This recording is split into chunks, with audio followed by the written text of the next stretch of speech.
आत्मज्ञान से बड़ा कोई ज्ञान नहीं, जिसको निज बोध कहते हैं, आत्म बोध कहते हैं। दुनिया को जानना आसान है लेकिन स्वयं को जानना कठिन है। संसार को तुमने बहुत जान लिया। लोग कहते हैं हमने संसार सब समझ लिया, लेकिन खुद को नहीं समझ पाए। स्वयं को समझो, अपने आप का बोध प्राप्त करो कि मैं कौन हूँ। क्या मैं शरीर हूँ? नहीं, मैं शरीर नहीं। क्या मैं मन हूँ? मैं मन भी नहीं। तो क्या मैं इंद्रियां हूँ? नहीं, मैं इंद्रियां भी नहीं। तो मैं कौन हूँ? मैं बुद्धि हूँ? बुद्धि नहीं। क्यों? क्योंकि कभी कभी मैं कहता हूँ मेरी बुद्धि कमजोर। इसका मतलब मेरी कहने वाले की बुद्धि है, मेरी कहने वाला बुद्धि नहीं। जो कह रहा है मेरी बुद्धि कमजोर, जैसे कोई कहता है मेरी गाड़ी पुरानी है, कहने वाला गाड़ी नहीं। मेरी गाड़ी अलग है, मैं अलग हूँ। मेरी बुद्धि अलग है, मैं अलग हूँ। कुछ लोग कहते हैं मेरा शरीर बीमार है, इसका अर्थ है मैं अलग हूँ और शरीर अलग। जो शरीर का दृष्टा है, जो मन का भी साक्षी है, जो बुद्धि का भी दर्शक है और जो इंद्रियों का भी स्वामी है, वह तत्व तुम हो। तो तुम कौन हो? जिसको मृत्यु मार नहीं सकती और जिसको आग जला नहीं सकती, हवा सुखा नहीं सकती, शस्त्र काट नहीं सकते और जिसको पानी भिगा नहीं सकता है, वही तत्व तुम हो। जिसको गीता में कृष्ण ने आत्मा, जिसको बीजक में कबीर ने जीव कहा, जिसको मेहिदास महाराज ने भी आत्मा कहा है, जिसको रामायण में ईश्वर का अंश कहा गया है और जिसको उपनिषदों की ऋषियों ने परमात्मा कहा है, ये वही है परमात्मा जिसके संबंध में नचिकेता तुमने पूछा है।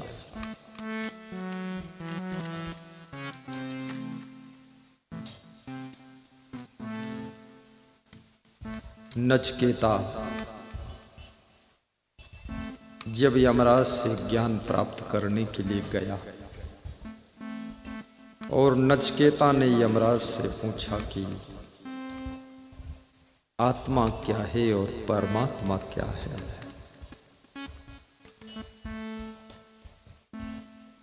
कितने लोग भगवान को ढूंढ रहे और भगवान भी इतना मजेदार है कि वो मिलता भी नहीं है। कितनी महिलाएं भगवान के लिए रोती भी हैं, हे भगवान एक बार दर्शन तो दे दो। लेकिन भगवान पूछता है दर्शन दूंगा तो तू क्या करेगी? अरे दर्शन भगवान देंगे तो तुम क्या करोगे? तो तुम कहते हो हम तुम्हारे भगवान पांव छू ले। तो भगवान कहता है इतने लोगों को दर्शन दे दूं, ये अरबों लोग पांव छुएंगे तो मेरे पांवों की दशा क्या होगी?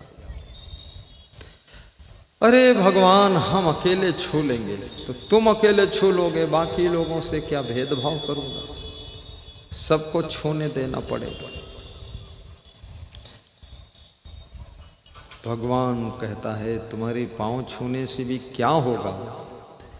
अरे भगवान तुम्हारे लिए ही तो जन्म लिया हूं, तुम्हारे लिए ही तो जी रहा हूं।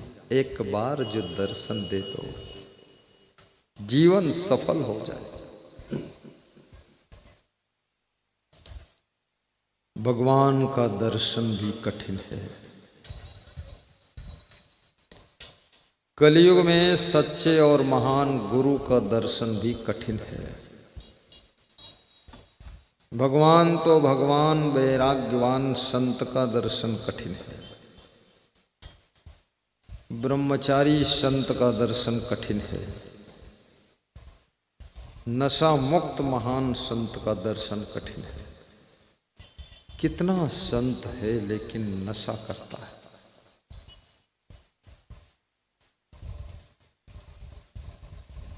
कैसे होंगे भगवान के दर्शन? नचिकेता, कठोपनिषद का ऋषि कह रहा है कि नचिकेता यमराज के सामने खड़ा है। यमराज बहुत बड़े ज्ञानी हैं। यमराज कोई साधारण नहीं है, यमराज ज्ञान के भंडार है। यमराज केवल मारता नहीं है, यमराज ज्ञान भी देता है। यमराज के नाम से लोग डरते हैं। यमराज का वाहन भैंसा है। हमारे देवी देवताओं के वाहन बड़े विचित्र हैं। लक्ष्मी का वाहन उल्लू, जो आदमी ज्यादा उल्लू है उसी के ऊपर लक्ष्मी बैठती है। लक्ष्मी का वाहन उल्लू है। शंकर जी का वाहन बैल, ज्यादा बैल बनोगे तो शंकर जी तुम्हारे ऊपर बैठेंगे। और गणेश का वाहन चूहा, क्या बात। और गणेश जी तो पता नहीं कहां ध्यान कर रहे हैं, चूहा यहां छोड़ के चले गए। गणेश जी का वाहन खेतों में भी घूम रहा, घर घर घूम रहा है।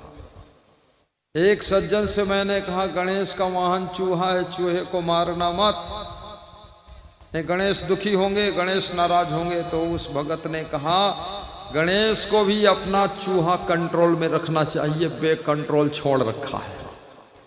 ये चूहा बहुत नुकसान कर रहा है। दुर्गा का वाहन बाघ शेर है। सभी देवताओं की वाहन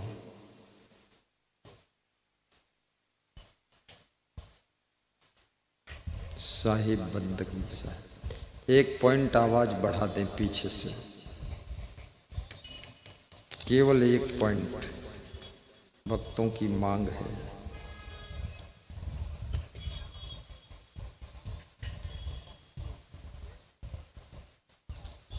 नचकेता ने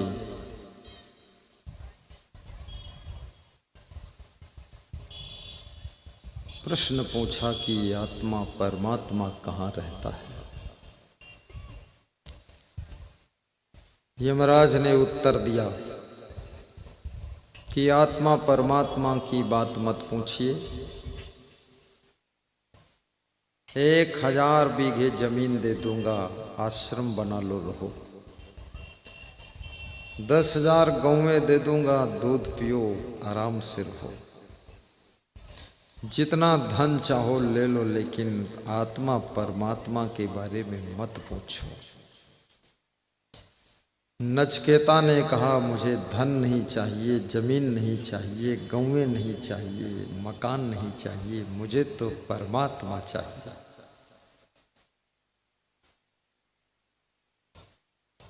आत्मन्यो च संतुष्टा तस्य कार्यम न विद्यते है।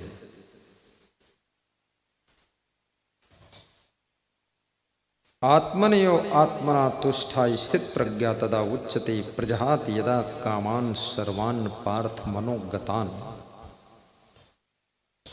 जो आत्मा से आत्मा में संतुष्ट है उसके लिए दुनिया में कुछ भी शेष नहीं बचा है, सब पूर्ण हो गया है। फिर ओम पूर्णमदः पूर्णमादाय पूर्णमेवावशिष्यते, उसका सब पूर्ण हो गया है। जो आत्मा से आत्मा में संतुष्ट है। और जगत में संतुष्ट होना बहुत कठिन है। अरबपति से पूछो क्या संतुष्ट हो, बोले अभी नहीं, अभी तो बहुत कुछ बाकी है। और जहां जहां मनुष्य का मन संतुष्ट हो जाता है वहीं से सुख शुरू हो जाता है। जब तुम अपनी पत्नी से संतुष्ट हो जाते हो तो दुख समाप्त हो गया है। जब तुम अपने पति से संतुष्ट हो जाती हो तो पति की तरफ का दुख समाप्त हो गया है। लोग अपने परिवार से भी संतुष्ट नहीं, स्त्री पति से संतुष्ट नहीं, पति पत्नी से संतुष्ट नहीं है, संतान माँ बाप से संतुष्ट नहीं, माँ बाप संतान से संतुष्ट नहीं, नौकर मालिक से संतुष्ट नहीं है, मालिक नौकरों से संतुष्ट नहीं है। संतुष्ट होना, कोई जबरदस्ती संतुष्ट होना चाहे कि जो है सो है लेकिन संतुष्ट हो गए, तो संतुष्ट हो गए तो जो है सो है क्यों करते हो। संतुष्ट होने के बाद जो है सो है भी बोलना बंद हो जाए। और संतुष्ट होने की पहचान है कि मनुष्य का चेहरा प्रसन्न रहेगा। खुश रहेगा। प्रसन्न चेतसो ही आसु बुद्धि पर्युतिष्ठते है। प्रसन्न रहना संसार में बहुत कठिन है। खिन्न रहना आसान है, दुखी रहना आसान है, चिंतित रहना बहुत आसान है। और चिंता चिता का दूसरा नाम है। चिता मुर्दे को जलाती है, लेकिन चिंता जिंदा को ही जला देती है, जिंदा को ही जला देती है।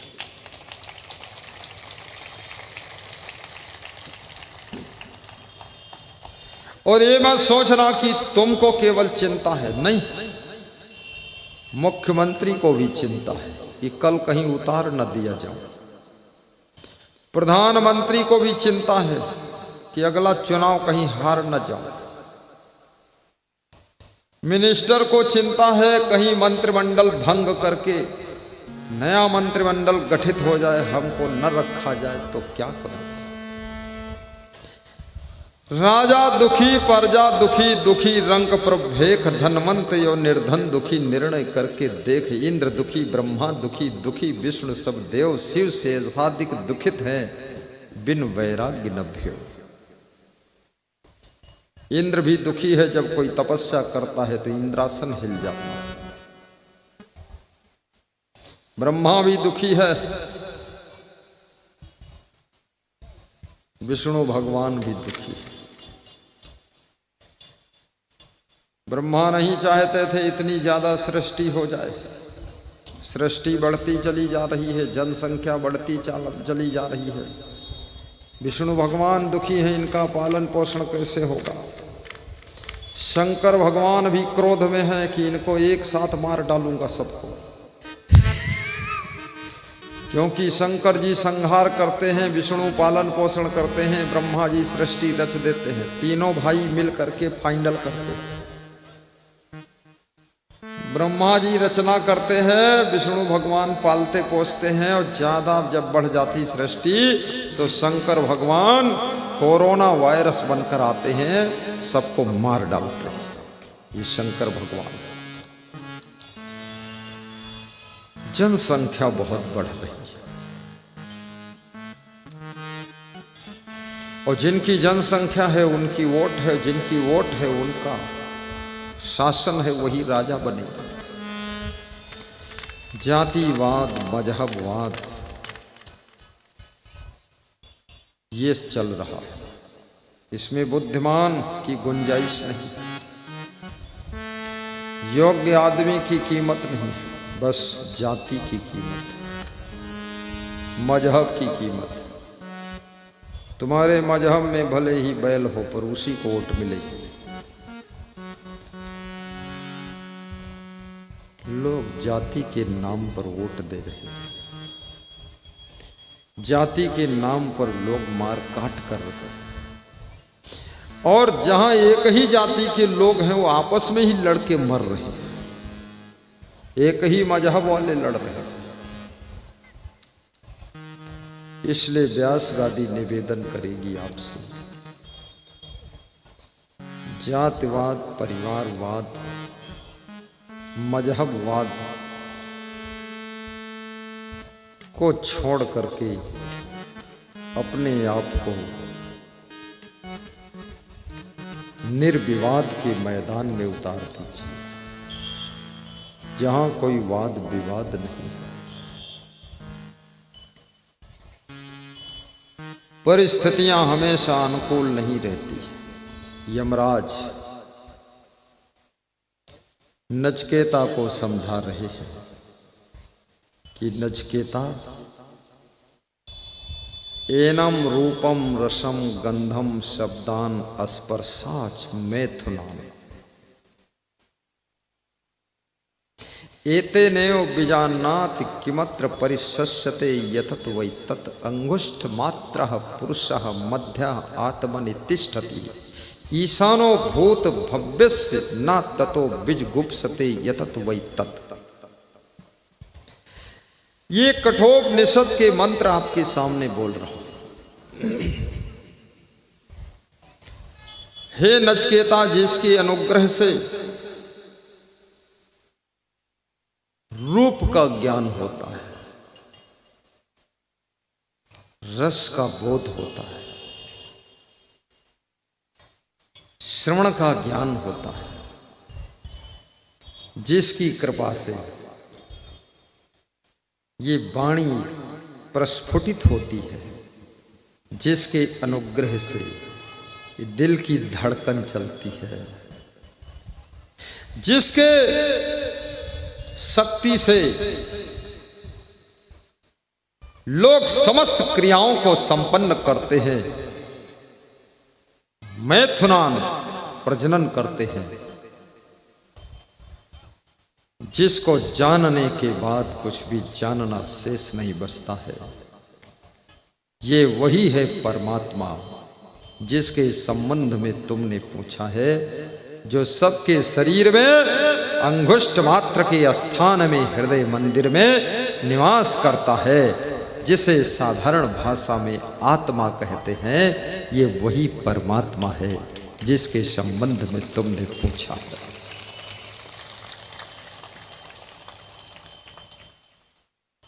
हम आत्मा है तेरी, तुम परमात्मा मेरे, परमात्मा मेरे।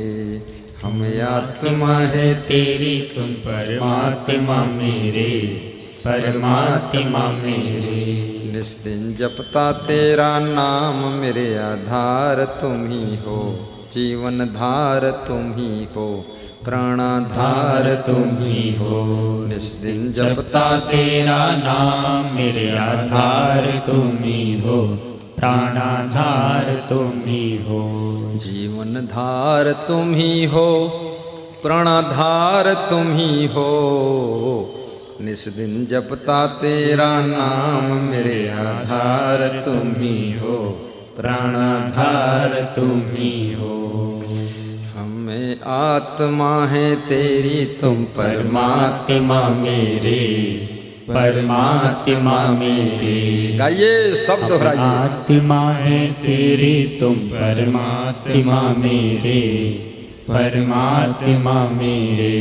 निस्दिन जपता तेरा नाम, मेरे आधार तुम ही, सहयोग प्राणाधार तुम ही हो। बोलिए सद्गुरु भगवान की जय। नचिकेता ने यमराज से जब आत्म बोध सुना, नचिकेता का मन संतुष्ट हो गया। याद रखना, आत्म ज्ञान के बिना भटकना बंद नहीं होगा। इसलिए मैं निवेदन करूंगा, इंग्लिश पढ़ो, मैथ पढ़ो, बॉटनी, जोलॉजी, केमिस्ट्री, फिजिक्स, लेकिन सेल्फ नॉलेज भी होना चाहिए। मैं कौन हूं, हु एम आई, अपनी आत्मा का बोध प्राप्त करो। बड़ी विचित्र है आत्मा। श्री कृष्ण कहते हैं, न जायते मृते व कदाचिन्नयं भूत भविता व न भूया, अजो नित्या शास्तो यम पुराणो न हन्नते हन्यमाने शरीरे। यह आत्मा कैसी है, जिसका कभी न जन्म हुआ है, न होता है, न होगा, न मृत्यु होती है, न होगी, न हो सकती। यह आत्मा शाश्वत है, अजर है, अमर है, अविनाशी है, पुराना है, और ये मरता भी नहीं। जैसे वह सांस जीर्णानि यथा विहाय, नवानि गृह्णाति नरो प्राणी, तथा शरीराणि विहाय जीर्णानि अन्यानि संयाति नवानि देहि। जैसे मनुष्य पुराने वस्त्रों को छोड़कर नए वस्त्र धारण करता है, ऐसे ही आत्मा एक शरीर को छोड़ करके दूसरा नया शरीर धारण करता है। लेकिन शरीर मरता है, इंद्रियां मरती हैं, पर आत्मा कभी मरता ही नहीं है। वही परम तत्व, विनाशी तत्व तुम स्वयं हो। अपने आप को पहचानो तो मृत्यु का भय खत्म हो जाए। लोग मृत्यु से बहुत डरते, बिल्कुल मत डरो। मरने से पहले उसको जान लो जो कभी मरता ही नहीं, और मरने से पहले उसको मार लो जिसके कारण बार बार मरना पड़ता है, बार बार जन्मना पड़ता है, जिसका नाम वासना है, जिसका नाम आसक्ति है, जिसका नाम ममता है। शरीर मरे उससे पहले ममता को मारो। लेकिन शरीर तो बार बार मर चुका है, 1000 बार मर चुका है, करोड़ बार मर चुका है, मर ही रहा है, लेकिन ये ममता नहीं मरती है। ममता तू न गई मेरे मन से, ममता तू न गई मेरे मन से, ममता तू न गई मेरे मन से। ये ममता जाती नहीं, तू न गई मेरे मन। ममता रुलाती है, ये ममता बार बार संसार में बुलाती है, ममता बार बार भटकाती है, जन्माती है, और ममता जब तक नहीं मरेगी तब तक बार बार पुनरप जननम पुनरप मरणम की यात्रा चलती है। ये ममता कोई साधारण नहीं, ममता कोई लड़की नहीं है, ना ममता कोई स्त्री है, ममता सबके भीतर है। मोह ममता, रामायण कहती है, मोह सकल व्याधि निकर मूला, जहि ते पुण्य उपजहि बहुसूला। मोह सकल दुखों का मूल, नास्ति मोह समो रिपु। चाणक्य ने कहा है, मोह से बड़ा शत्रु तुम्हारा कोई नहीं। और मोह पैदा किसने किया? तुमने। मोह को पाला पोसा किसने? तुमने। और मोह को बचा के किसने रखा? तुमने। और शत्रु सबसे बड़ा कौन है? मोह। कौन तुम्हारा शत्रु? मोह। और मोह को तुमने ही पैदा किया। मोह सकले व्याधि निकर मूला, जहि ते पुण्य उपजहि बहुसूला। बार बार मोह के कारण सूल पैदा होती, दर्द पैदा होता, दुख पैदा होता, लेकिन फिर भी छोड़ नहीं पाती।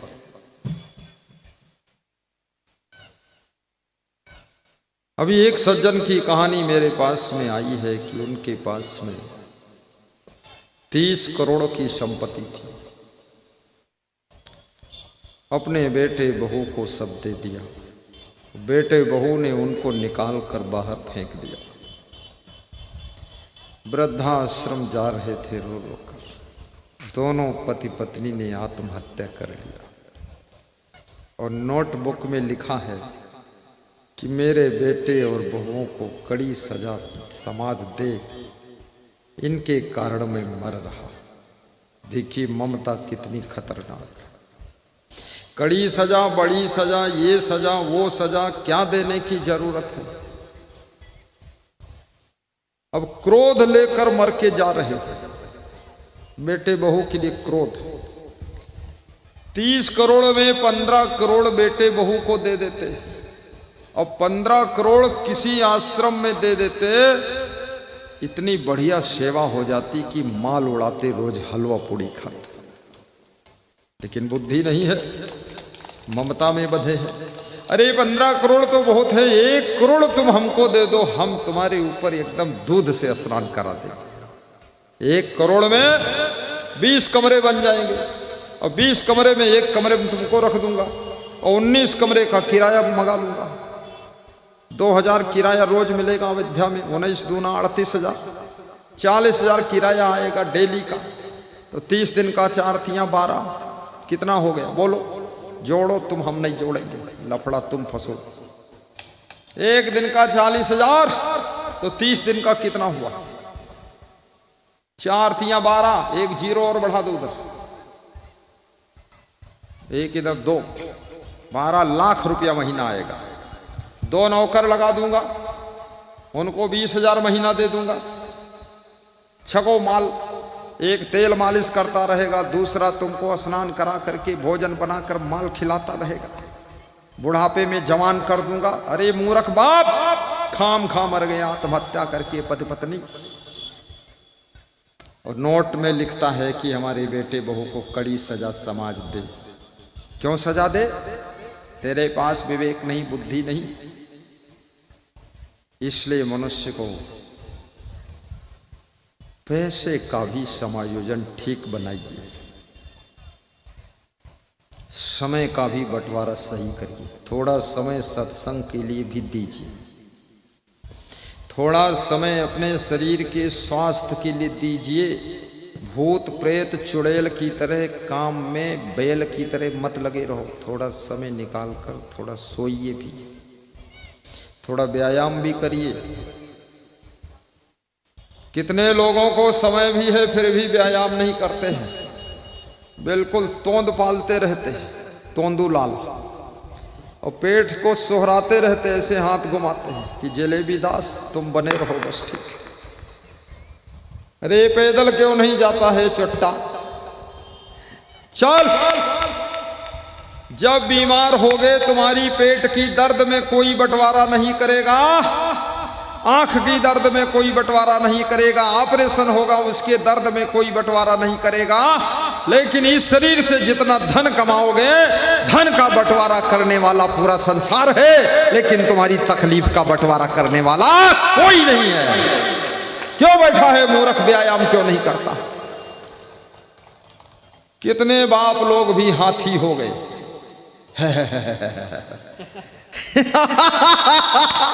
अब गिरे मरे, परिवार के मोह में पड़कर 1 घंटा व्यायाम नहीं किया।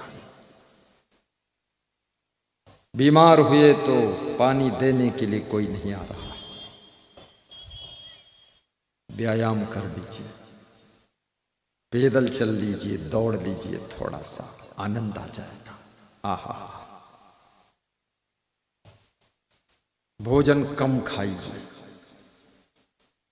कोई ये मत सोचना भोजन ज्यादा खाऊंगा तो पहलवान बनूंगा और जवान बनूंगा। भोजन खाओगे ज्यादा तो 30 साल की उम्र में ही बूढ़े हो जाओगे, और बहुत ज्यादा भोजन खाओगे तो 40 साल में ही मर जाओगे। ये भी समझ लेना, भोजन ज्यादा भोजन जहर से भी ज्यादा खतरनाक है, और कम भोजन अमृत से भी ज्यादा अमूल्य है। और चबा चबा कर खाओ तो भोजन अमृत बन जाता है, और जल्दी जल्दी खाओ तो कितना अच्छा भोजन हो वो भी पॉइजन बन जाता है। आराम से खाइए। कितने लोगों को खाने का भी टाइम नहीं, नहाने का भी टाइम नहीं, और कितने लोगों ने तो अपनी जिंदगी का इतना मैनेजमेंट बिगाड़ रखा है कि लेटरिन करने का भी टाइम नहीं। जब बिल्कुल लेटरिन बाहर गेट पर आ गई तब जाते हैं लेटरिन। अरे मूर्ख, जिंदगी को तहस नहस कर दिया। थोड़ा जिंदगी भी सुख से जियो, इस शरीर के लिए भी समय दो, थोड़ा मन के लिए भी समय दो, मन की शांति के लिए ध्यान कीजिए थोड़ा, और थोड़ा सा परिवार के लिए भी समय दो। थोड़ा अपनी पत्नी के पास बैठो, पति के पास बैठो, थोड़ा बच्चों के पास बैठो। इतना ये आफा काफा लाफा जाफा हल्लो गुल्लो सब क्या कर रहे हैं? बच्चों के पास बैठकर मीठी मीठी थोड़ा बातें भी करो, अपनी वाइफ के पास बैठकर थोड़ा मुस्कुरा कर बातें करो। कितनी स्त्रियां इसलिए दुखी हैं, उनका पति उनके पास बैठता ही नहीं, पति भूत बन गया। जब विवाह किया था तो लगता था कि ये पूरा देवता है, और धीरे धीरे देवता से भूत बन गया। ढूंढे नहीं मिलता, कहाँ घूम रहा है।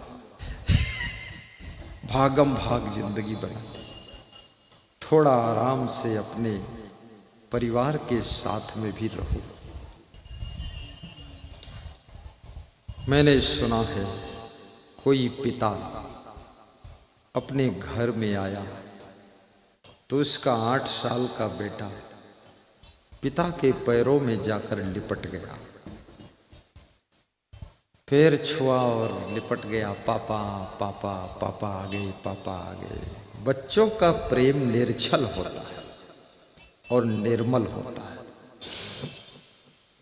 बच्चों के प्रेम में याद रखना, बच्चा तो प्रेम के बदले प्रेम चाहता है। पापा ने उस बच्चे को झटक दिया, ढकेल दिया और कहा हटो, हम इतनी टेंशन में आए हैं, तनाव में आए हैं और तू मुझे लिपट रहा है। बच्चे ने कहा कि पिताजी, मैं भी तो बहुत देर से इंतजार कर रहा था, पापा आएंगे तो पापा के पास बैठकर मीठी मीठी बातें करूंगा।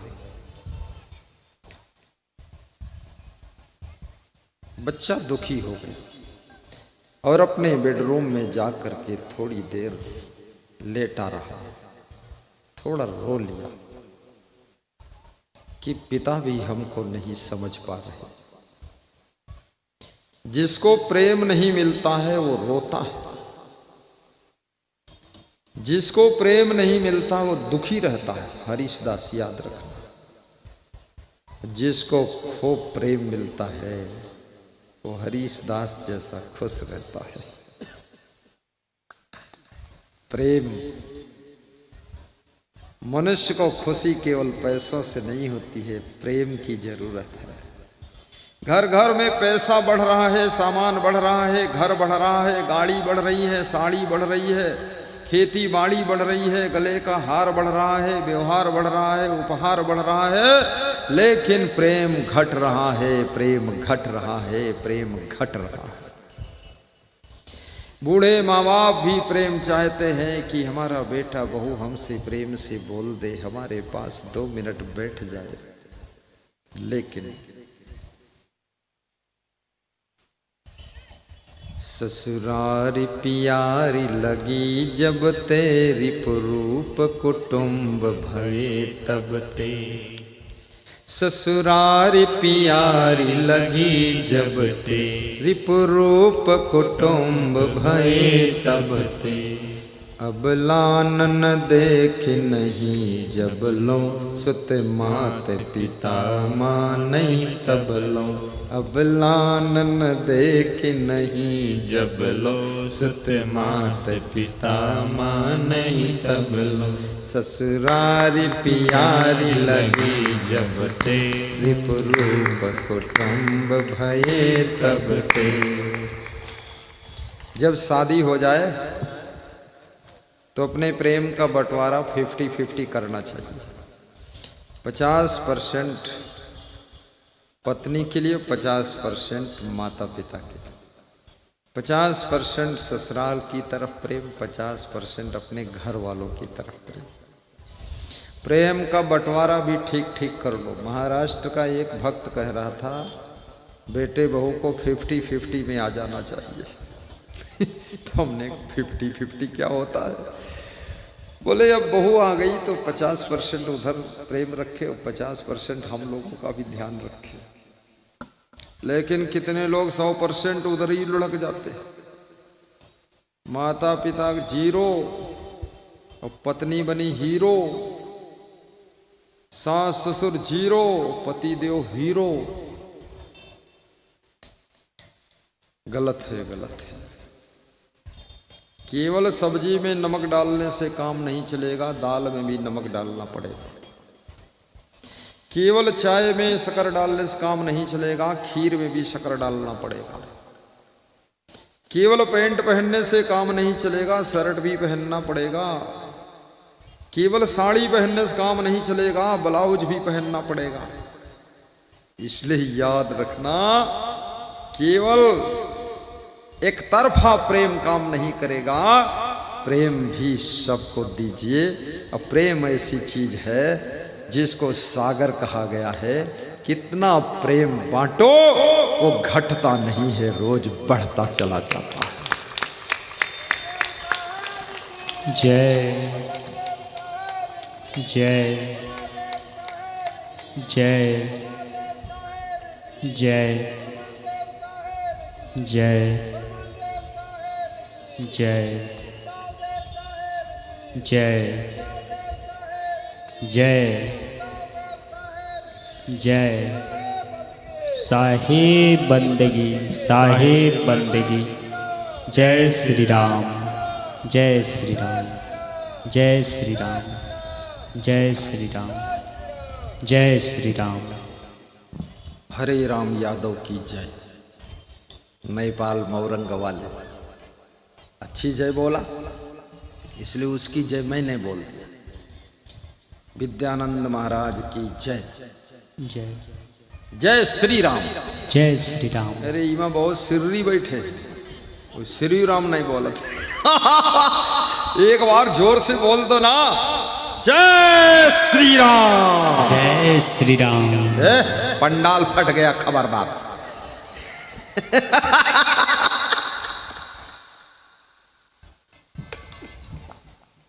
ये तो मैंने बोला, तुमने नहीं बोला। तुम अपनी तरफ से बोलो, अपने आप बोलो श्री राम। हाँ, गलत गलत गलत, अलग अलग बोल रहे हैं। कोई जय बोल रहा, कोई श्री बोल रहा, कोई राम बोल रहा। एक साथ निकलना चाहिए। फिर से बोलो,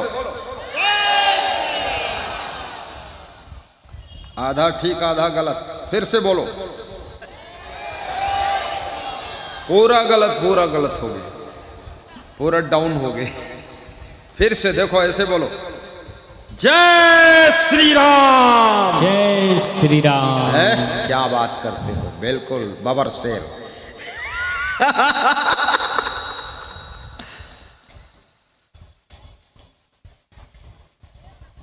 राम ही में राम श्याम, श्याम ही में राम है। राम ही में राम श्याम, श्याम ही में राम है। श्याम ही में राम, राम राम ही में श्याम है। कभी राम बन के, कभी श्याम बन के चले आना, प्रभु जी चले आना। कभी राम बन के, कभी श्याम बन के चले आना, प्रभु जी चले आना। तुम्हें कबीर रूप में आना, तुम कबीर रूप में आना। ज्ञान साथ लेके, ज्ञान साथ लेके चले आना, प्रभु जी चले आना। तिलक साथ में लगाना, आरती भी दिखाना, चले आना प्रभु जी चले आना। सुख करता बन के, दुख हरता बन के चले आना, गुरु जी चले आना। सुख करता बन के, दुख हरता बन के चले आना, प्रभु जी चले आना। बोलिए सद्गुरु भगवान की जय। तो मैं सुना रहा था, कबीर साहब ने कहा है कि जेहि मरने से जग डरे, मेरे मन आनंद। कब मरी हूँ कब पाई हूँ, पूर्ण परमानंद।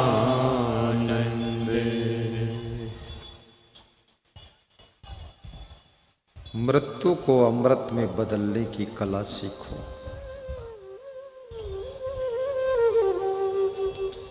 समय का सदुपयोग करना सीखो।